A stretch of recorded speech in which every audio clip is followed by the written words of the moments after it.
Magandang araw po. Maulan po ngayon sa labas at kakagising lang po namin. Alas 4 na nga rin po dito. Baliktad talaga ang tulog namin. Nag-request nga pala ang asawa ko. Magluto daw ako ng chicken curry ngayon. Kaya nag-ready na rin ako ng mga kakailanin ko. Kumuha na pala ako dyan ng carrots at bell pepper. At yung mga seasonings po, katulad ng asin, paminta at curry powder po. At dahil napag-order na po tayo ng magic sarap, sana nga masarap luto natin ngayon. Gusto nga rin ng asawa ko na may rice. Tuwing magluluto ako ng chicken curry, kaya magsaing muna po ako. May unti pa po kami kanin na leftover kahapon. Di ko naman nauubos kasi nga may takeout kami. Yung takeout namin sa Puritan Backroom Restaurant po. Gustong gusto ko yung kanilang rice fill up, kaya nag-order kami ng dalawa. Alam kong hindi mahilig itong isa pero siguro sa tuwing nakikita niya ako, ang lakas kong kumain ng rice, kaya siguro gusto niya lang din ng rice. Pero gusto niya talaga ng rice kapag may ulam. At kapag nagluluto ako, at habang napagsain na tayo, i-ready ko muna ang kakailangan natin. Naghiwa na nga ako ng bell pepper, carrots, onions, and garlic dyan. Di ko na pala guys na ipakita sa inyo yung ating ginger po. Wala rin po tayong potato dyan kasi ayaw ng asawa ko. So, konti na yung ating recipe dyan. Ang ginagamit ko pong coconut ay ang coconut cream. Isang carrots lang pala ang kinuha ko, kunting sibuyas at garlic. Pinagsama-sama ko na lahat sa isang plato. Dalawa lang naman kami, kaya unti lang din lututuin ko. Minsan kasi pag madami na stock lang sa ref, hanggang na di na namin makain, kumuha na rin pala ako ng chicken para ready na rin. Naghiwa na rin ako ng sibuyas at bawang.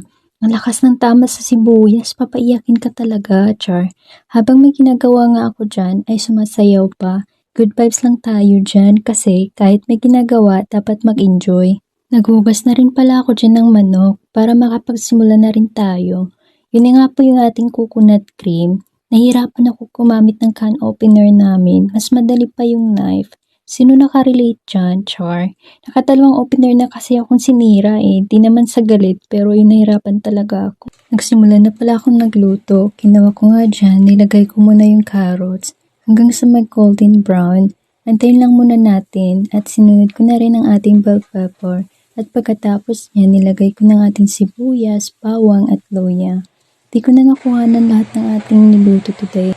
Pero sinunod ko dyan ang manok, nilagyan ko ng konting soy sauce, nalagay ako ng curry powder, konting tubig, asin, tsaka pamintang durog, coconut cream at yung carrots na konti, at huli naman ang ating red bell pepper.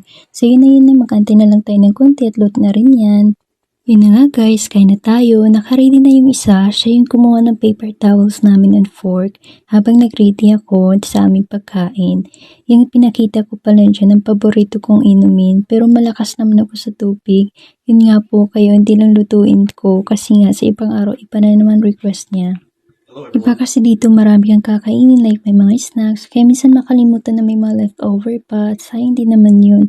Ang mahal ng bilihin sa ngayon kaya talaga magtipid at bawal magsayang ng pagkain kaya nga pag naparami luto ko ng ulam kailangan ko lagi i-check yung ref namin to make sure na rin.